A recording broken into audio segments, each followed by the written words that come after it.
تمر الشهور وبنحس إن كلها زي بعضها. الوقفة في المطبخ بكل حب وحماس، اللمة مع العيلة هي الأساس، وعند سماع الأذان كل التعب بيهون، ومساعدة كل واحد فيهم وهو بيرص ترابيزة السفرة وكلنا بنتلم عليها. وزي أي بيت مصري أصيل بعد الفطار يحلى الحلو.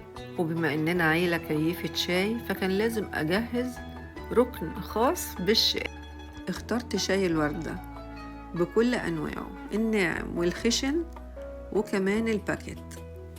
ولأن رمضان جاي السنة دي في عز الشتاء حبيت أعمل ركن وسميته ركن الدفا، ركن الشاي. كل اللي رايح واللي جاي بيعمل كوبايته بطريقته، ودي أهم لحظة من لحظات يومي بعد الفطار. يا سلام على ريحة الشاي وهي مالية المكان، بتوليفة مظبوطة وريحة تجنن. الطعم مميز جدا. الكيفة اللي زي هيفهموا المعنى الحقيقي للتوليفة المظبوطة عالية الجودة، منتج مصري أصيل 100%. الله على ليالي رمضان بحكاياته وذكرياته.